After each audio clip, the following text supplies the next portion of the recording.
Good morning, all of you. How are you doing? I hope you all are fine and your day is going great.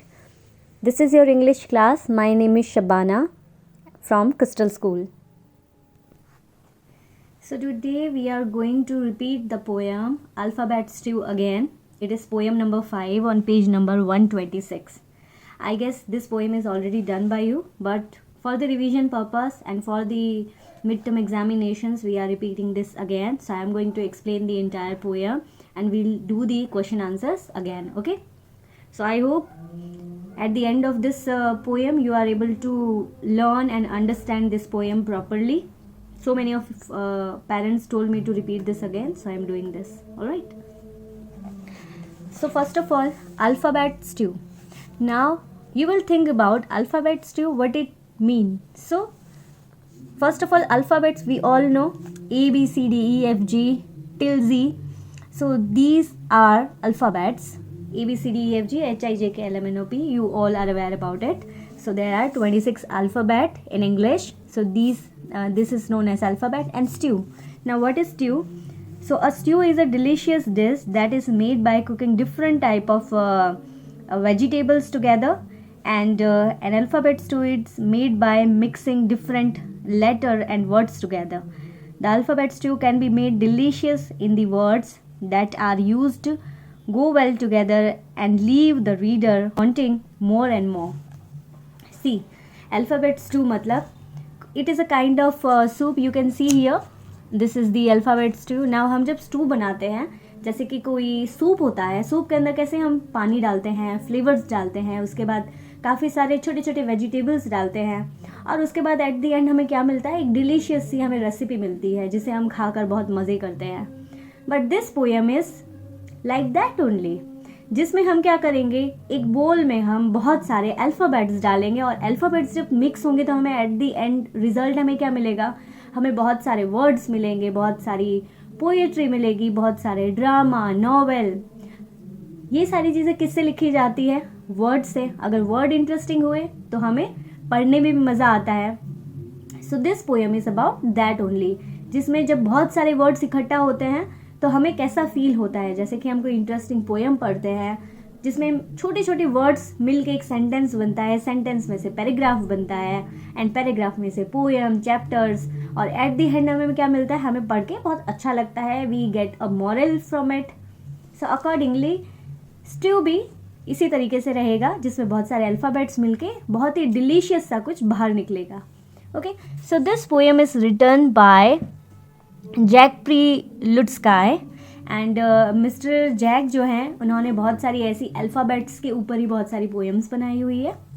So let's begin this poem alphabet stew, poem number 5. Words can be stuffy as sticky as glue, but words can be tutored to tickle you too.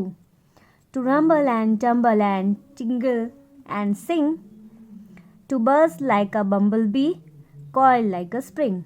Okay, so in first paragraph, the writer is saying that the words are sometimes used in the same way as they always are, without any difference, then they become very boring to the reader. See, words can be stuffy and sticky as glue.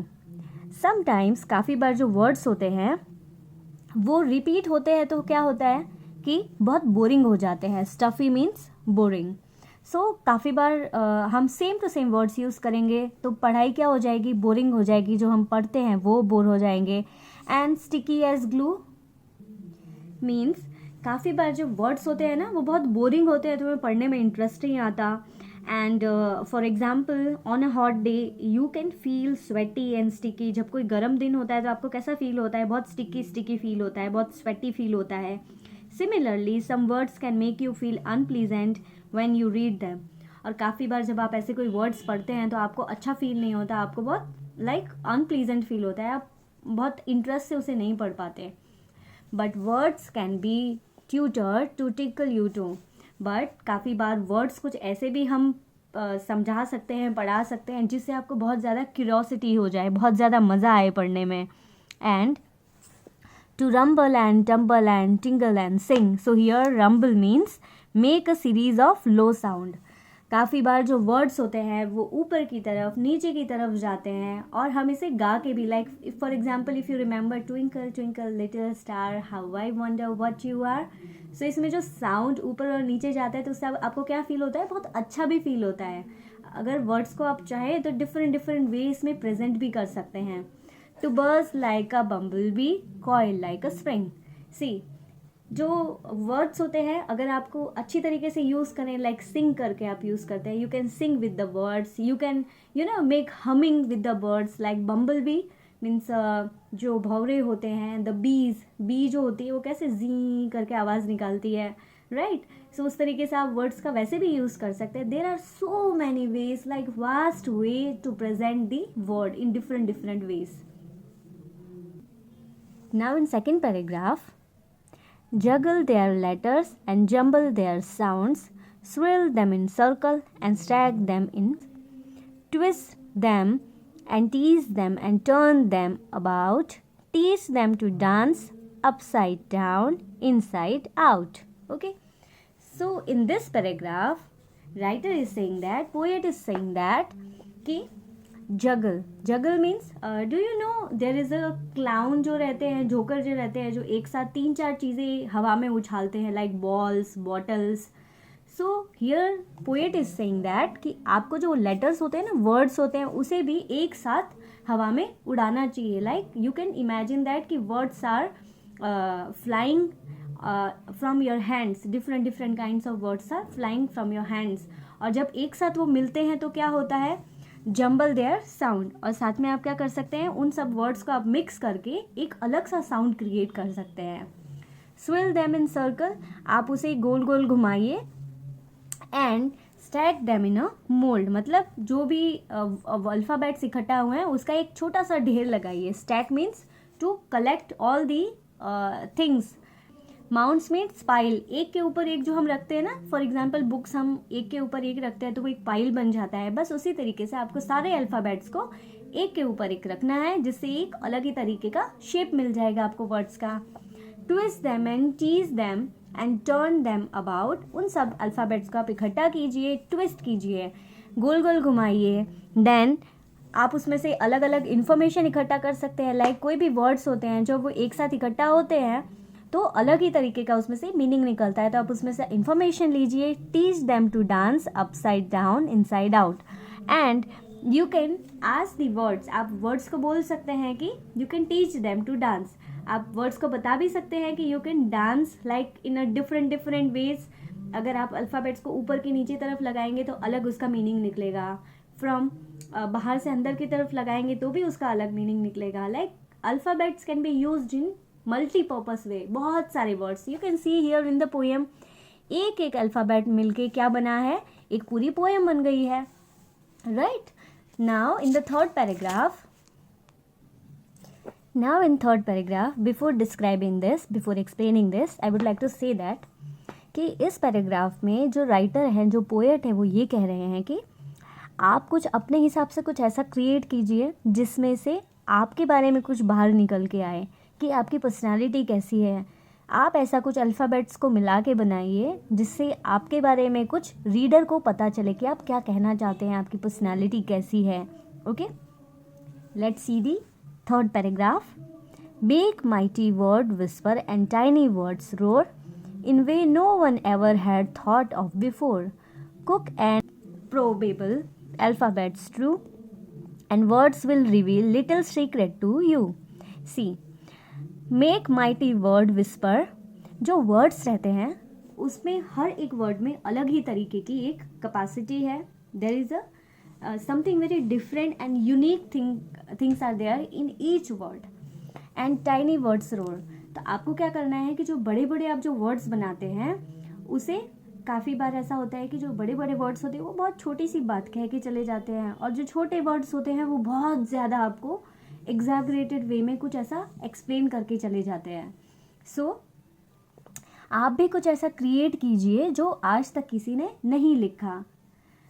Cook and improbable alphabets too, और आप क्या करेंगे कि कुछ ऐसा बनाइए, कुछ ऐसा आप सर्व कीजिए जो एकदम सरप्राइजिंग हो, एकदम नया हो सबके लिए, जो भी रीडर आपके बारे में पढ़ रहे हैं, जो भी आपने लिखा है, कुछ ऐसा क्रिएट करो जो सबसे डिफरेंट हो और पढ़ने के बाद सब कुछ सबको नया लगे। And word will reveal little secret to you, और जो वर्ड्स होंगे वो क्या करेंगे, वो रिवील मीन्स टू एक्सप्रेस, बाहर निकलना, जो आपने जो लिखा है उसके बारे में कुछ ऐसा सीक्रेट सा बाहर निकालेंगे, राइट। जैसे कि you can see in this poem only कि अल्फ़ाबेट का स्ट्यू कभी बन सकता है। We are only aware about vegetable stew और नॉन वेज स्ट्यू, बट आपने कभी सुना है कि कोई अल्फ़ाबेट स्ट्यू भी बन सकता है। बट सी यहाँ पे हमने क्या देखा कि ये जो पोएम है वो क्या बता रही है मिस्टर जैक के बारे में, द पोएट के बारे में, कि पोएट को अल्फ़ाबेट्स बहुत प्यारे हैं।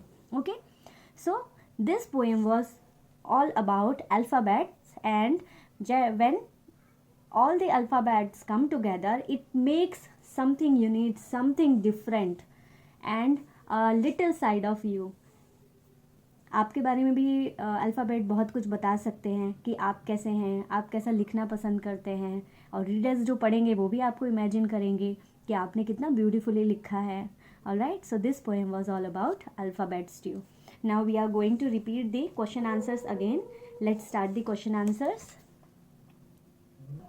So here in the comprehension part on page number 127, answer these questions. First is, in this poem, who is the speaker addressing? So speaker है वो किसे address कर रहा है, किसको बोल रहा है? So in the first answer, the speaker is addressing the reader of the poem, that is us. जो reader हैं, जो पढ़ने वाले लोग हैं, उसे ये poem address हो रही है, और हम ये poem पढ़ रहे हैं तो ये poem हमें address कर रही है। Okay?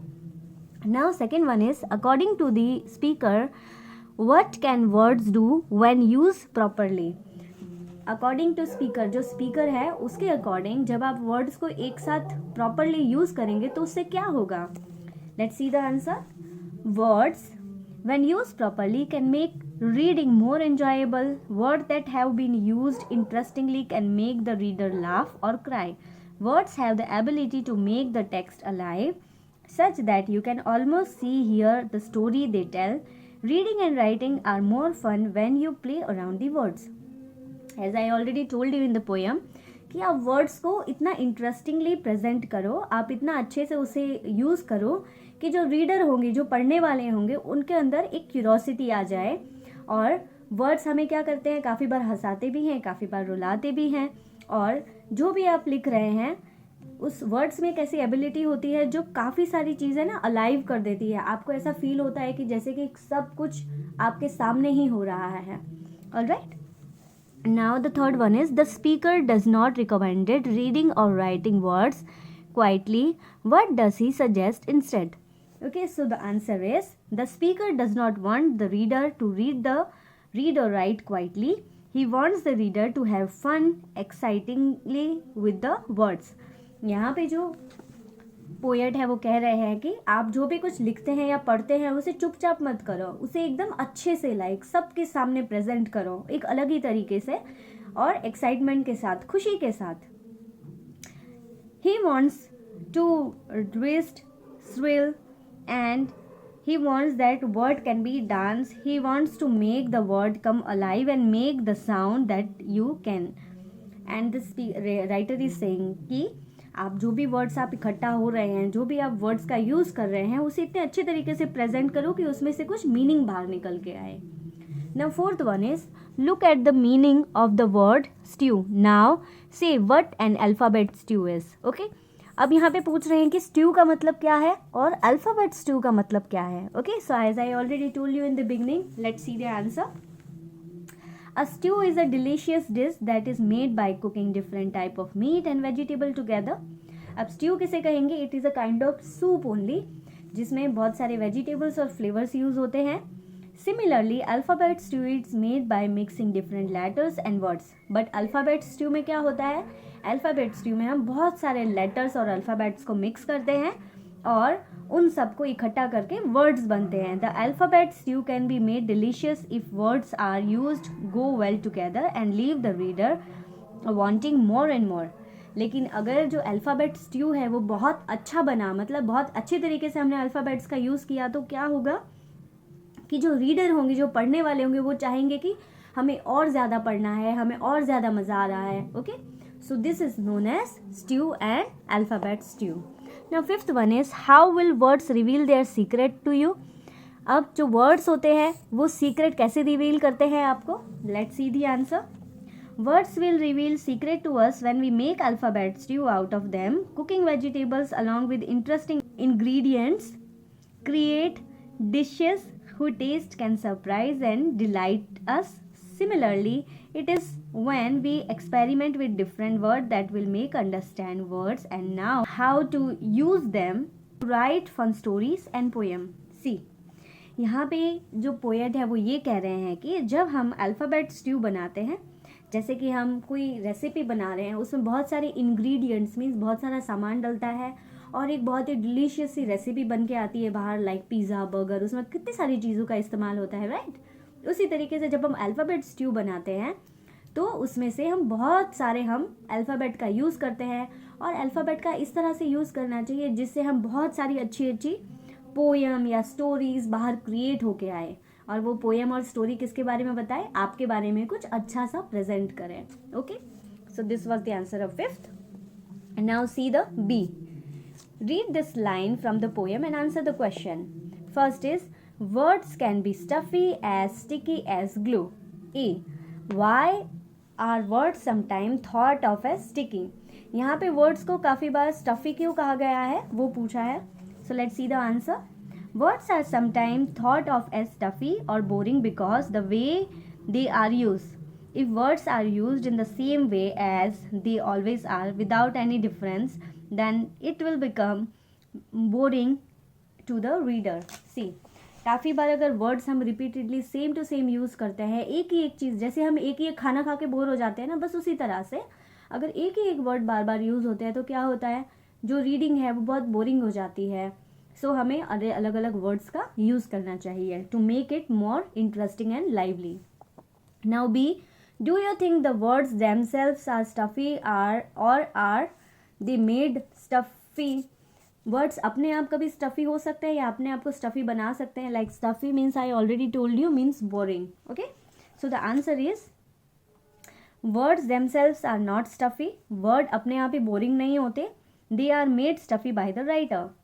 जो राइटर होते हैं अगर वही बार बार same to same word use करेंगे तो क्या होगा, वर्ड बोर हो जाएंगे. Words do what the writer wants to make them.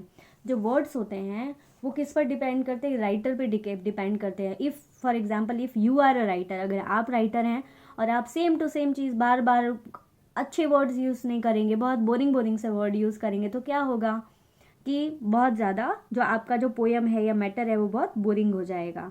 Okay, now see, what does the speaker mean when he says that word can be as sticky as glue. अब जो speaker है उसका क्या कहने का मतलब है as sticky as glue. Okay, so let's see the answer. As sticky as glue is a line that speaker used to show the reader how unlikable words can be when used wrongly. जब words का हम सही तरीके से use नहीं करेंगे तो क्या होगा कि बहुत ही अनप्लीजेंट हो जाएगा, पढ़ने वाले बहुत बोर हो जाएंगे, उन्हें अच्छा नहीं लगेगा.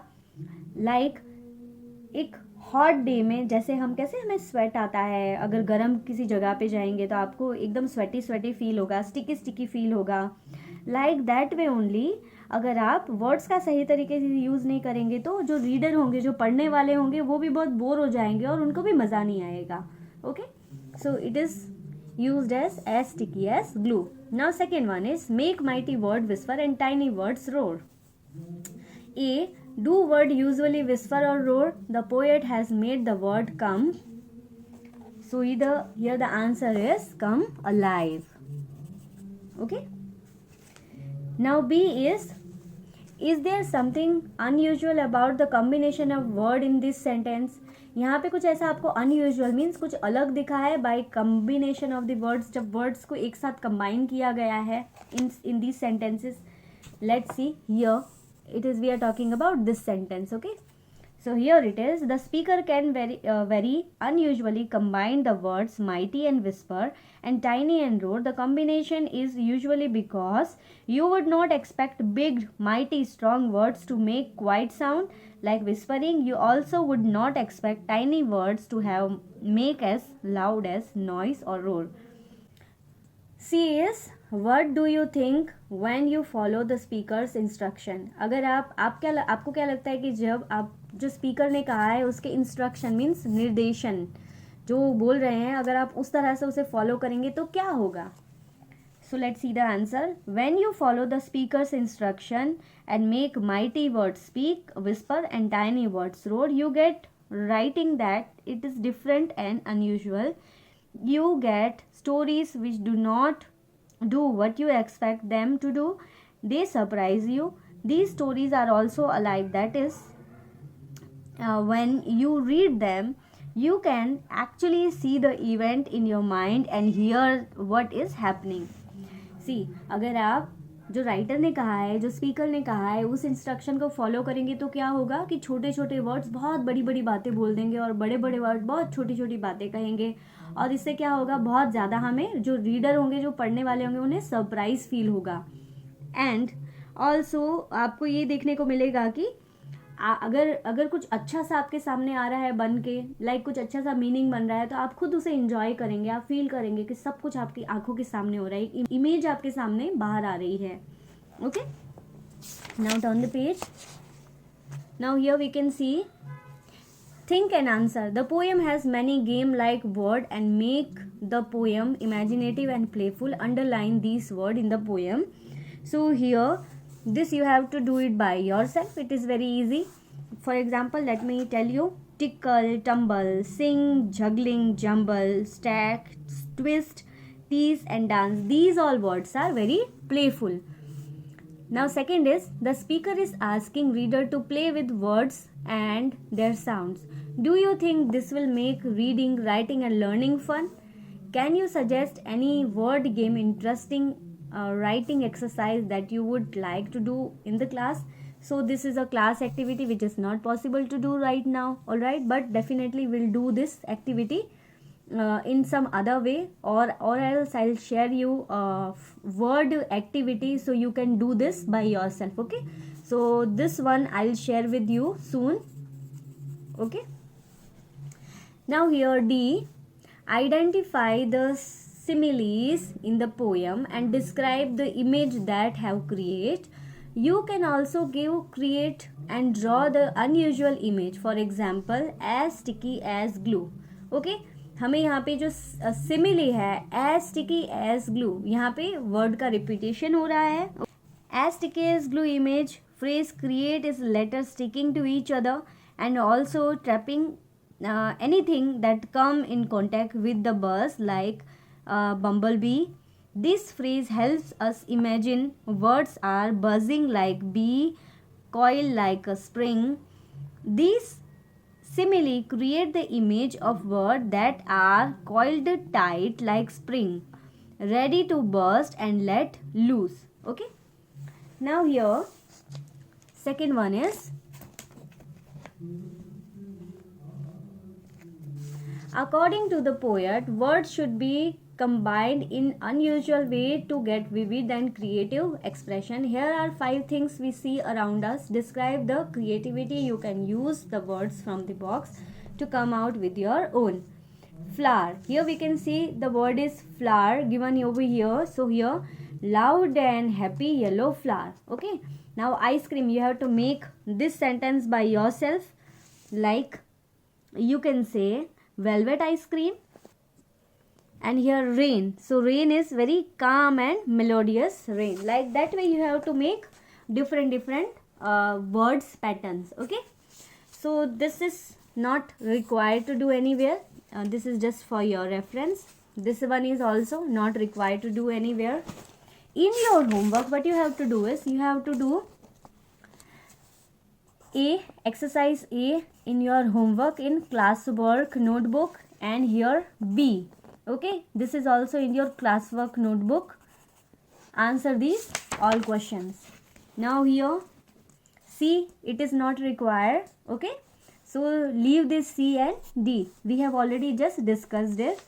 So in your homework you have to do is A and B in your classwork notebook. So this is all for today. Thank you and have a good day. Please write down all the question answers in your notebook, and If you don't understand anything, then let me know. We'll do the revision again. Thank you so much.